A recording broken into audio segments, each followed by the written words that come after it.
الحمد لله رب العالمين والصلاة والسلام على نبينا محمد وعلى آله وصحبه أجمعين أما بعد Biz o'tgan darsda endi siylagan edik.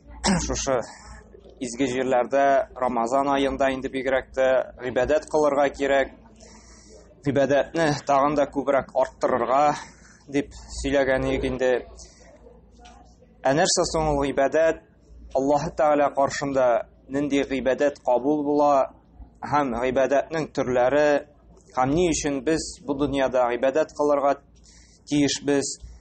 Biz mana shuning turында endi сөйләшеп китербез, чөнки ibodat qilirga kerak degәчтә biz аның мәгънәсен белергә тиешбез.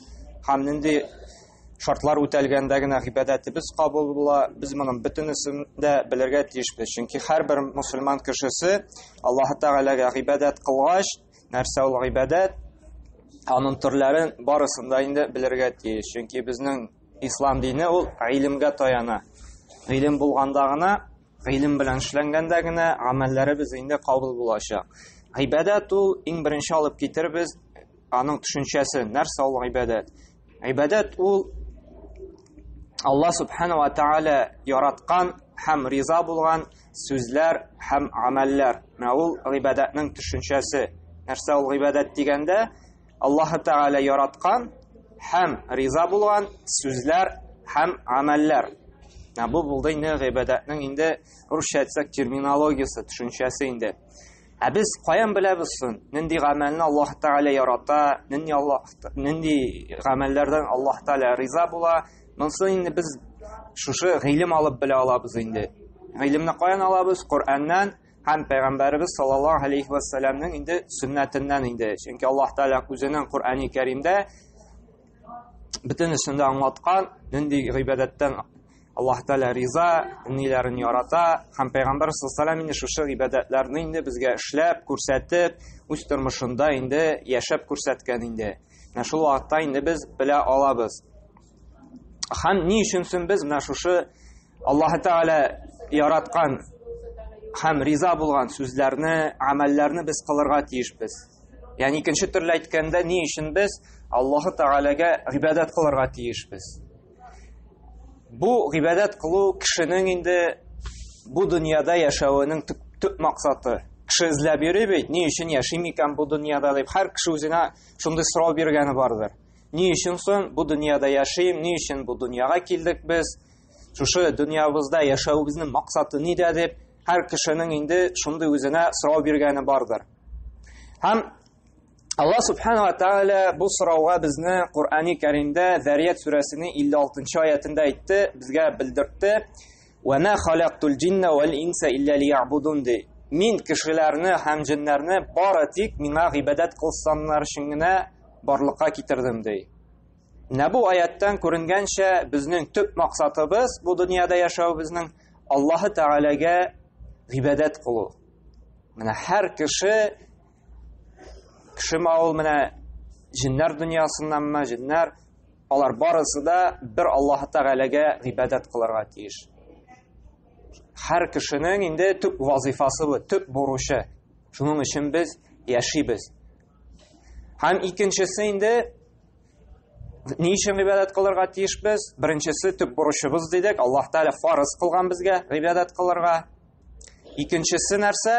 Ул Аллаһ Тааля биргән безгә ниъмәтләр өчен шөкер итү. Чөнки тирә-ягыбызга карасак, Аллаһ Тааля безгә бик күп ниъмәтләр биргән. Менә аның җирендә йөрибез, аның һавасын сулыйбыз. Ул биргән ризык белән тукланабыз. Ул биргән тән, сәламәтлек белән инде төрле гамәлләр кылабыз. Менә шушы биргән ниъмәтләр өчен без аңа шөкер итеп ibadат кылырга тиешбез. Һәм Аллаһ Тааляның ниъмәтләрен санап китсәк, санап бетереп булмый. Коръәндә дә Аллаһ Тааля әйтә бит: Аллаһның ниъмәтләрен саный башласагыз, һич санап бетерә алмыйсыз ди. Аның ниъмәтләре һичшиксез бик күп ди. Берничек тә аны санап бетереп булмый ди.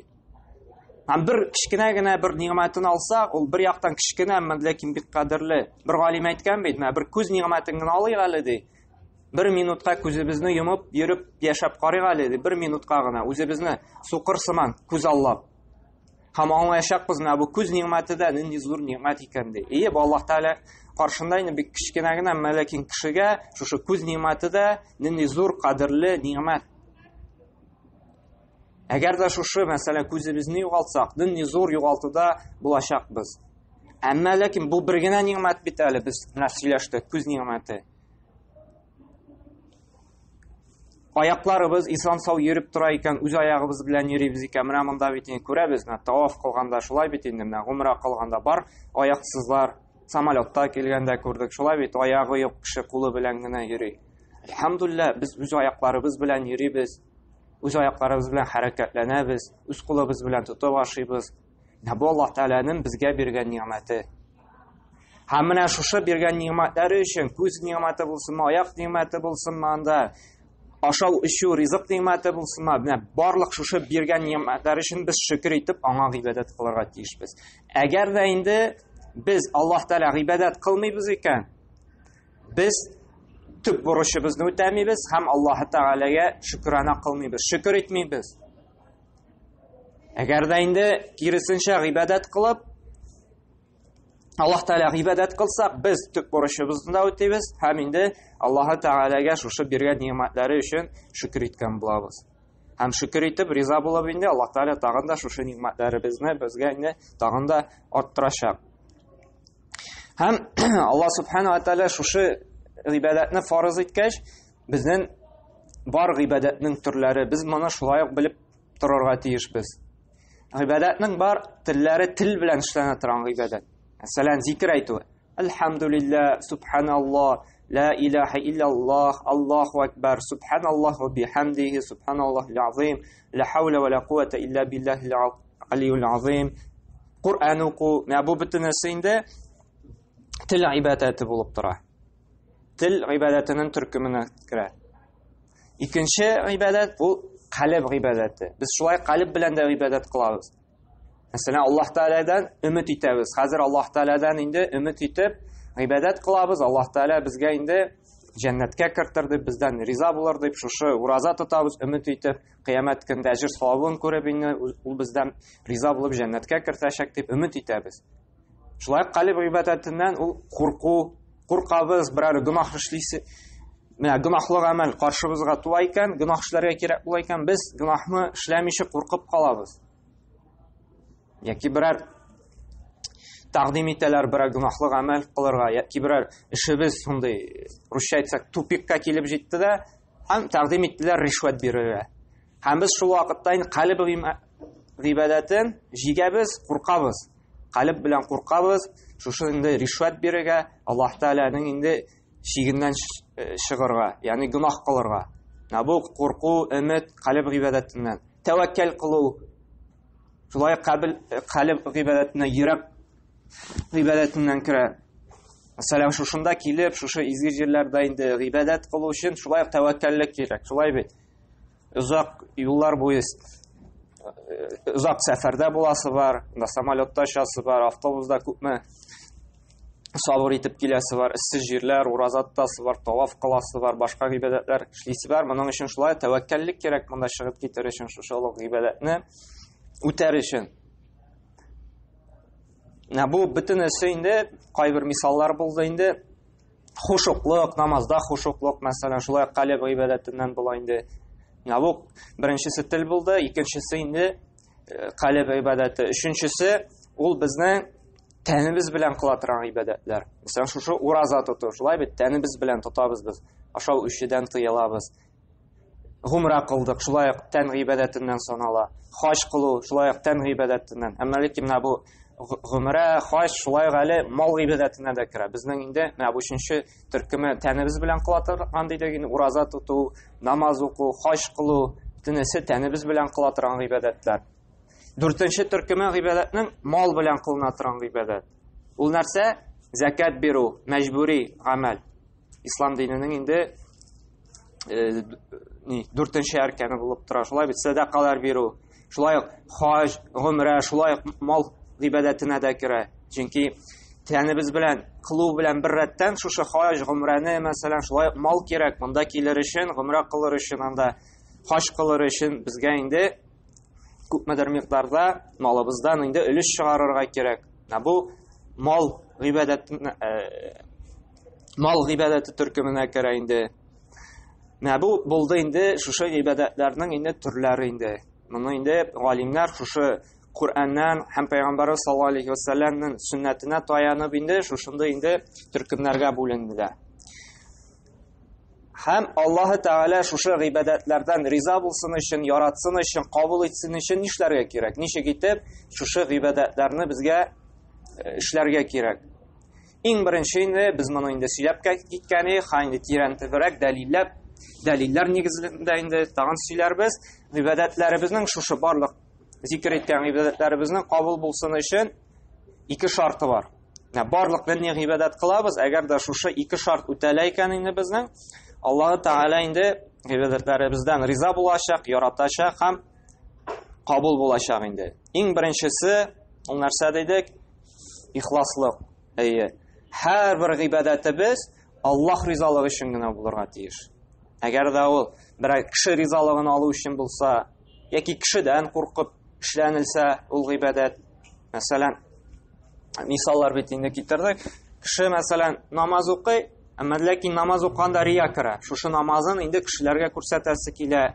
Кешеләр алдында инде мактанасы килә. Ничек итеп матур итеп Куранны укый, ничек итеп озын итеп кыямда тора, озын итеп анда рукукта, сәҗдәдә тора. Аның калбендә шушы уй фикер нәрсә? Рия. Кешеләрне күреп, аны мактасыннар өчен, аны күтәрсеннәр өчен, дан казаныр өчен шушы намазы белән инде. Яки садаканы бирә, мәсәлән, күрсәтеп бирә, мактана, менә мин садакалар бирдем, шулай иттем дип.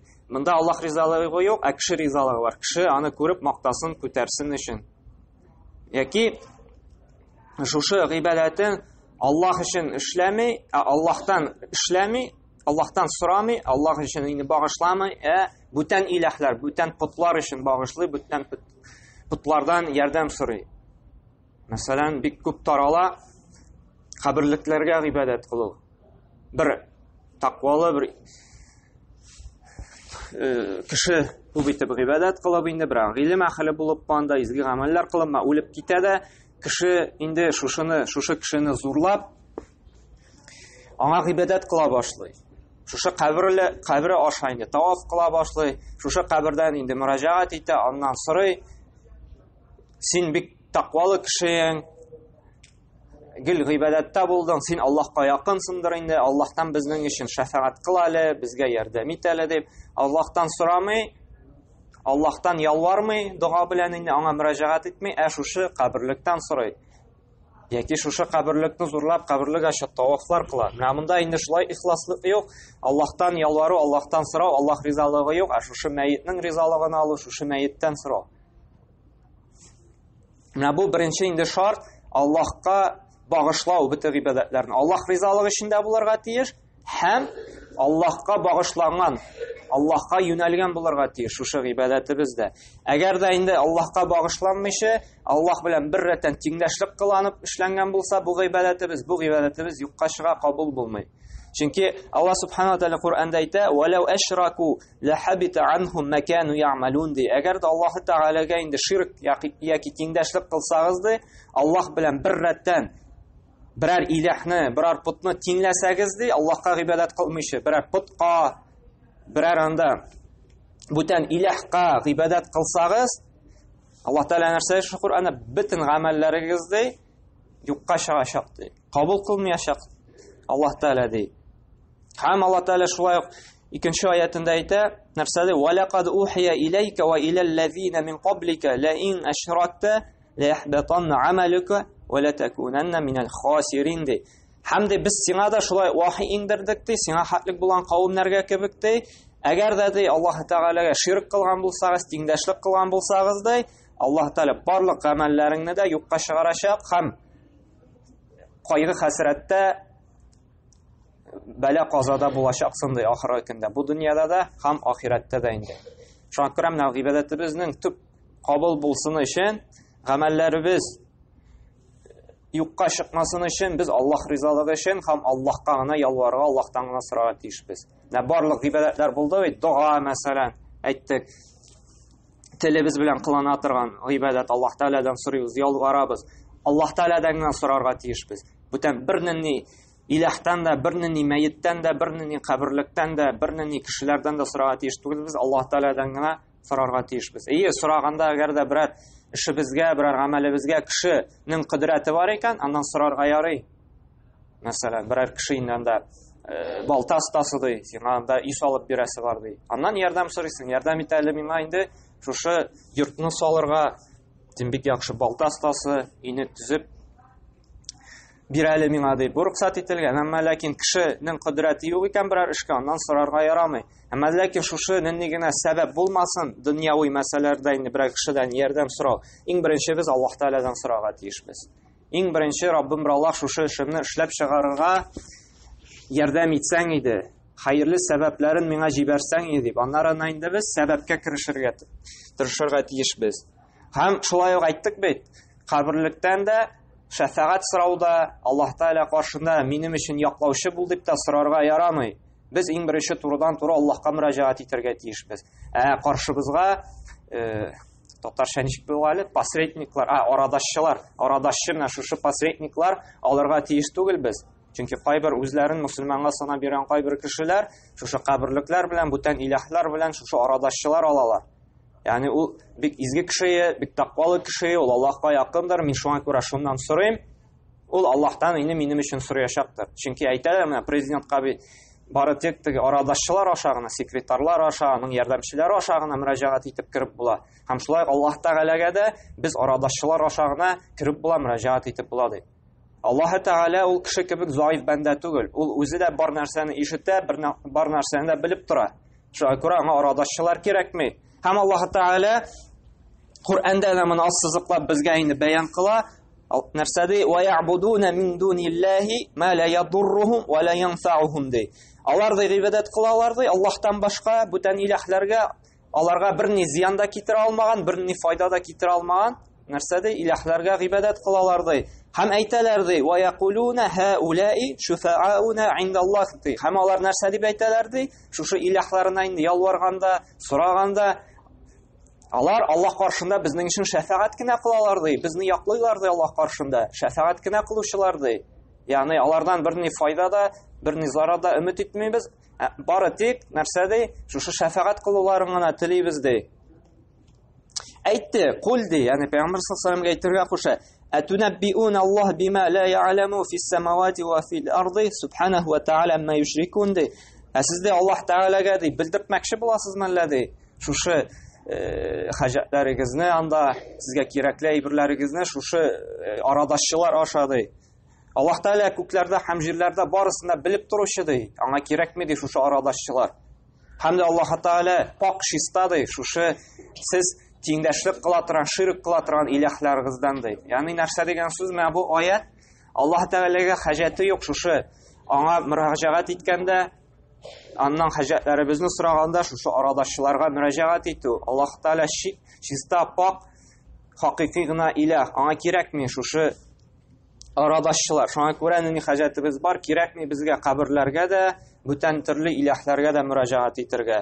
Аллаһ Субханаһу ва Тәгаләнең бер үзенә генә без гыйбадат кылырга тиешбез, ихластан гына. Һәм Аллаһ Субханаһу ва Тәгалә Бәйнә сүрәсендә шулай әйтә: "Ва ма умиру илля ли'будуллаһа мухлисина лаһуд-дин" ди. Һәм сезгә әмер ителде ди, Аллаһ Тәгаләгә ихластан гына гыйбадат кылырга ди.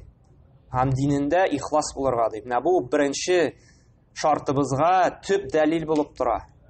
Төп дәлил булып тора шушы Бәйнә сүрәсенең аяты. Безнең һәрбер гыйбадатыбыз, һәрбер гамәлебез Аллаһка гыйбадат кыла торган. Ул Аллаһ ризалыгы өчен генә булырга тиеш. Шул вакытта гына Аллаһ Тәгалә яратачак һәм риза булачак безнең гамәлләребездән инде. Һәм икенче шарты гыйбадатыбызның кабул булсын өчен инде ул Пәйгамбәрбез саллаллаһу алейхи ва саллямның сөннәтенә муафиq булу. Пәйгамбәрбез саллаллаһу алейхи ва саллям ничек безгә гыйбадат кылып күрсәтте, шулай гына без гыйбадат кылырга тиешбез. Пәйгамбер саллаллаху ничек намаз укып күрсәтте, без шулай итеп намаз укырга тиешбез. Пәйгамбер саллаллаху ничек итеп ураза тотып күрсәтте, без шулай итеп ураза тотырга тиешбез. Пәйгамбер саллаллаху ничек закат биреп күрсәтте, шулай итеп закат бирергә тиешбез. Пәйгамбер саллаллаху ничек итеп гомра кылып күрсәтте, без шулай итеп гомра кылырга тиешбез. Пәйгамбер саллаллаху ничек хаҗ кылып күрсәтте, без шулай итеп хаҗ кылырга тиешбез. Пәйгамбер саллаллаху ничек Кур'ан укып күрсәтте, без шулай итеп Кур'ан укырга тиешбез. Һәм кем инде Пәйгамбер саллаллаху өйрәтмәгәнчә, күрсәтмәгәнчә гыйбадәт кыла икән, Аллаһ субхана ва тааля инде бу гыйбадәтне инде кабул кылмаячак. Чөнки Пәйгамбер саллаллаху үзенең хадисендә әйтте: "Ман ахдаса фи амрина ма лайса минху фахуа раддун" диде. Кем безнең әмребезгә, шушы инде динебезгә берәр яңалык кертте икән ди, динебездә булмаган, ул кире кагылачак, кабул булмаячак ди. Менә бу икенче шартыбызга дәлил булып тора. Бу безнең инде Муслим җыентыгында килә торган инде сахих хадисләрдән. Сахих хадисләрдән. Шуңа күрә без гыйбадәт кылабыз дип әйтәбез икән, без инде 100% 100 мәртәбә дигән 100%ка инде русча уверен булырга тиешбез. Бу безнең сөннәттә бар, безнең динебездә бар лыгына шушы гыйбадәтнең. Әгәр дә инде сөннәтебездә, динебездә шушы гыйбадәт юк икән, Аллаһ Таала инде кабул итмәй. Шуңа күрә берәр төрле кеше әйтә икән, менә шушындый гыйбадәт бар, шушындый зикр бар, шушындый дуга бар, шундый изге гамәл бар, шуны эшләсәң, шундый гамәл була дип. Без инде сорау бирергә тиешбез. Ә моны Пәйгамбер саллаллаху эшләп күрсәткәнме? Ә Пәйгамбер саллаллаху моңа өндәгәнме? Юк инде, менә бит кешеләр эшли, хәерле бит инде. Анда зикр итәсең, Кур'ан укыйсың дип. Ә хәерле булгач, нишләп аны Пәйгамбер саллаллаху эшләп күрсәтмәгән? Пәйгамбер саллаллаху безгә динне бит тулысынча ирештердем ди, Кур'анда әйтә. Нәрсәдә Аллаһ субхана Пәйгамбер саллаллаху инде нәрсә диде? Бу сүзләр инде безнең Кур'анда да килә. Ал-яума акмалту лакум динакум ди. Ягъни Аллаһ Таала инде Пәйгамбер саллаллаху әйтергә кушты шушы сүзләрне: Ал-яума акмалту лакум динакум. Мин ди динне ди бүген ди тулысынча сезгә ирештердем ди. Һәм риза булдым ди шушы ислам диненнән ди. Менә динебез безнең камил рәвештә тулыланган, аңа бер ни артыклык кертү кирәкми. Һәм Пәйгамбер саллаллаху барлык хәерле изге гамәлләрне безгә җиткерде һәм өйрәтеп калдырды. Әгәр дә без тормышыбызда Пәйгамбер саллаллаху алейхи ва саллям әйткән гамәлләрне генә эшли башласак та, безнең гомеребездә вакытыбыз җитми. Шуның хәтле күп безнең гыйбадәтләр, изге гамәлләр безнең вакытыбыз җитмәячәк. Әмма ләкин кызганычка каршы бүгенге көндә инде без шушы гамәлләрне генә кылып калмыйбыз, арттырабыз, диндә булмаган ниндидер яңалыклар кертәбез. Әле кушканын үтә битермибез. Шуңа өстәп инде тагын да инде анда уйланып чыгарган төрле нәрсәләр уйлап эшли башлыйбыз. Әмма ләкин бит Аллаһ Таала кабул итми. Мәсәлән, кеше илә намазына 4 ракат фарыз, шулаймы? Кеше әйтә, мин бит вакытым күп ди, әле обед вакыты битте. Мәсәлән, бездә инде Рамазан аенда түгел, Рамазан аенда обед юк. Мондый вакытта мәсәлән, эшемдә ди, обед сәгате күп минем ди. Нишәгәле 4 ракат фарыз укыйм, 8 ракат укыйм ди. Хәерле гамәлме? Хәерле ди. Чөнки намаз укыла, кыямда басып торам, рукук кылына, сәҗдә кылына, зикр әйтелә, нәрсәсе бар инде. Эшлим ди, күбрәк ди.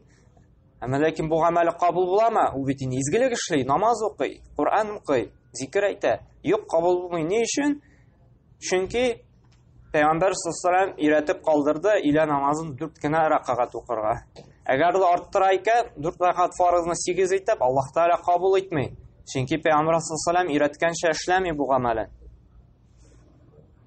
Һәм нәрсә диде? Кем яңалык кертә диде, ул кабул булмаячак, кире кагылачак диде. Яки уразаны, мәсәлән, көннәр узын бит.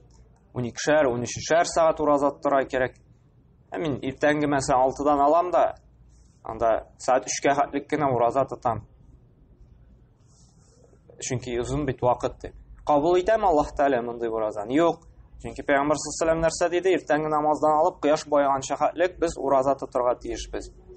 Шуңа күрә Пәйгамбер саллаллаху алейхи өйрәткәнчә эшләнмәгәнгә күрә, күпме генә тырышсаң да, күпме генә ихлас булсаң да, Аллаһ Тәгалә кабул итмәячәк. Чөнки син гыйбадәтнең шартын үтәмисең. Шушы ике шарт булганда гына Аллаһ Тәгалә безнең гыйбадәтебездән риза булачак, һәм яратачак, һәм кабул кылачак. Шуңа күрә бер ихласлык кына җитмәй.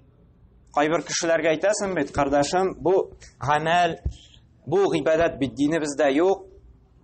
Нишләп эшлисең соң дигән, мин бит ихлас ди, мин бит Аллаһ ризалыгын телим ди, изге гамәлләр генә эшлим ди. Ләкин Пәйгамбер саллаллаху эшләмәгән бит. Нишләп Пәйгамбер саллаллаху шушындый изге гамәлне калдырган икән, әгәр дә син белгәч? Монда бит инде килеп чыга, Пәйгамбер саллаллаху белмәгән, ә син галимдерәк, син Пәйгамбер саллаллаху белүчерәк килеп чыга. Алай була аламы? Юк, Пәйгамбер саллаллаху ул күбрәк белүче иде, һәм динне тулысынча ирештерде. Шуңа күрә нинди генә гыйбадәт булмасын, шушы ике шарт үтәлергә тиеш безне. Ихласлык, Аллаһ ризалыгы өчен булу, һәм Пәйгамбер саллаллаху сөннәтеннән булу, динебездән булу. Әгәр дә гыйбадәтебездә ихлас булабыз, әмма ләкин динебездә юк, Аллаһ Тәгалә кабул итми. Әмма ләкин динебездә бар, Пәйгамбер эшләгән, намаз укыйбыз, әмма ләкин ихласлык юк икән, рия керә икән анда. Кешеләр ризалыгы өчен була, яки кешеләрдән курку була, яки кешеләрнең берәр нәрсәсен өмет итеп була икән, шулай кабул ителми, чөнки ихласлык юк. Шуңа күрә менә бу безнең инде төп кагыйдә, формула булырга тиеш, бөтен гыйбадәтне шушы формулага, шушы инде шартларга куярга тиешбез. Нинди генә гыйбадәт кылмасак, без сорау бирергә тиешбез. Шушы гыйбадәтендә инде без ихласмы? Шушы гыйбадәтебез безне Пәйгамбер саллаллаху алейхи ва салламның инде сөннәтенә муафикмы, туры киләме? Әгәр дә ихлас булабыз икән, Пәйгамбер саллаллаху сөннәтендә бар икән инде, без инде эшлибез. Ә без каян белә алабыз? Шушы гыйбадәт инде Пәйгамбер саллаллаху сөннәтендә бармы, юкмы? Бу иң беренче инде Куранга карыйбыз инде, Куранда безнең күп кенә гыйбадәтләр зикр ителгән, һәм калганнар инде Пәйгамбер саллаллаху хадисләрендә инде. Белмибез икән инде, Аллаһ субханаһу тәгалә Куранда әйтә, "Фас'алу ахля зикри ин кунтум ла та'ламун" ди. Ягъни гыйлем әһелләреннән сорагыз ди, әгәр дә сез белмисез икән ди. Әгәр дә без берәр гыйбадәтнең бармы, юкмы икән шикләнсәк, без инде гыйлем әһелләреннән сорарга тиешбез инде. Шушы гыйлем әһелләре, галимнәр инде безгә аңлаталар, бу гыйбадәтебез безнең динебездә бармы, юкмы, нәрсәгә таянып, шушы Куранга һәм хадисләргә таянып инде. Безнең инде шушы гыйбадәтнең барлыгын, берлеген инде без хадисләрдән, Пәйгамбер саллаллаху инде шушы тормыш юлынан белә алабыз инде. Шушы Пәйгамбер саллаллаху инде хадисләрендә килә икән бу гыйбадәт инде, без моны инде эшлибез, амәлдә кулланабыз инде. Әмма ләкин шулай монда ихтибарлы булырга тиеш. Без бит инде әйттек, хадисләргә таянып инде, әле бөтен хадис дип язылган гамәл, әле ул хадистан китмәй. Чөнки бу хадисның дөрестлеген без белергә тиешбез, расланган булырга тиеш. Безнең әйтәм беләбез, Бухари һәм Муслим җыентыклары бар. Шулаймы? Монда инде бөтен сахих хадислар җыелган. Монда берни шик юк. Безнең инде мөселман өммәтендә бу җыентыкта килгән хадислар бөтенесе сахих, бөтенесе Пәйгамбер саллаллаху алейхи теле белән әйтелгән, аннан килгән сахих хадислар. Монда килә торган гыйбадәтләр инде бөтенесе инде дөрес сахих хадислардан булып тора. Һәм калган хадис җыентыклары бар инде. Абу Дауд, Тирмизи, Ан-Насаи, Ибн Маҗа, Ибн Хиббан анда, Муснад Имам Ахмад, Муҗамул Кабир анда, Аль-Баззар, шундый хадис җыентыклары бар. Менә бу хадис җыентыкларында инде без галимнәргә тагын кайтырга тиешбез. Монда инде бар, шушы җыентыкларга кайбер загыйф хадислар да кергән инде. Загыйф хадислар, монда инде без хадисның хөкемен белергә тиешбез. Без әйттек, шушы Бухари, Муслим җыентында килсә, монда сахих хадис инде. Хәшшиксез без моның белән гамәл кыланабыз, яшибез инде. Әмма ләкин шушы хадисларны инде гамәл кылганда да без галимнәргә кайтырга тиешбез. Зур галимнәребез бар, шушы Имам Бухари, Имам Муслим анда, Ибн Хаҗар, Имам Ан-Науи, шуларның бөтенесен без галимнәрнең аңлатмасын шулай карарга тиешбез. Ничек алар шушы хадисны аңлаттылар. Һәм шулай гына бу әйттек бит, калган Бухари һәм Муслим җыентыгыннан башка калган хадис җыентыкларыннан без инде шушы галимнәрнең сүзләрен карарга тиешбез. Чөнки бу галимнәр әйтте, шушы җыентыкта кайбер хадислар загыйф диде. Кайбер хадислар инде гомумән уйланып чыгарылган диде. Әгәр дә ул заиф хадис була икән, уйланып чыгарылган хадис була икән, без шулай гамәл кылмыйбыз инде. Монда без бу мәсьәләдә без галимнәргә кайтырга тиешбез. Чөнки без үзебез инде хөкем чыгара алмыйбыз. Чөнки бер кая хадис дип кенә язылды икән, әле без ашыгырга тиеш түгелбез. Бу хадис белән гамәл кылырга. Без инде төпләп без башта инде сорарга өйрәнергә тиешбез галимнәрдән. Бу хадисның хөкеме нинди икән? Әгәр дә галимнәр бу хадис инде сахих дисәк, без гамәл кылабыз, шушы галимнәр аңлатуы белән инде. Шуңа күрә һәрбер анда календарда, гәзиттә әйткән хадис дип күргән нәрсәне, бу хадис пәйгамбәребезнең сүзе дип инде без әле ашкынырга тиеш түгелбез. Нәрсә дидек? Сорарга тиешбез. Хөкемен шушы хадисның. Дөрес микән бу? Сахих микән? Чынлап та пәйгамбер саллаллаху алейһи килә микән? Чөнки пәйгамбер саллаллаху алейһи нәрсә диде? Мен кәззәбә алейя фәмә'адуху фин-нар. Әгәр дә берәр кеше минем исемнән ялганлады икән, пәйгамбәребез әйтте дип, пәйгамбәребез әйтмәгән сүзне ул урынын җәһәннәмдә әзерләсен диде. Чөнки бик куркыныч, гомумән ислам динендә бит инде ялганлау, ялган сөйләү ул безнең гөнаһлардан санала.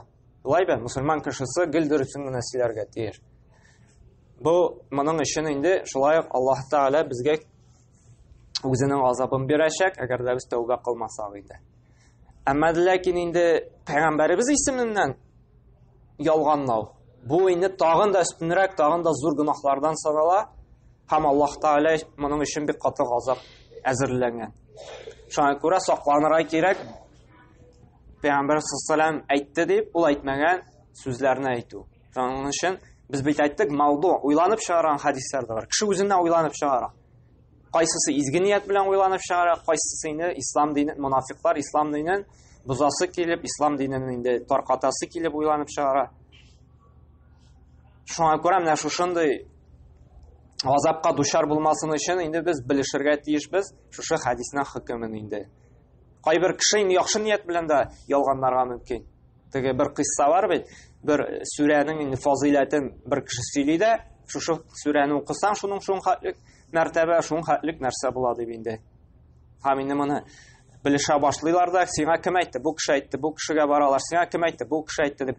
Һәм шулай барып ирешә шушы кешегә, менә синнән шундый хадис килде, бу чынлап та кемнән ишеттең дип инде. Юк та, мен моны бер кешедән дә ишетмәдем, мен моны шушы сүрәне кешеләр укымый башлады, гафиллеккә чума башлады, шушы сүрәне инде укысыннар өчен үзем уйлап чыгардым ди.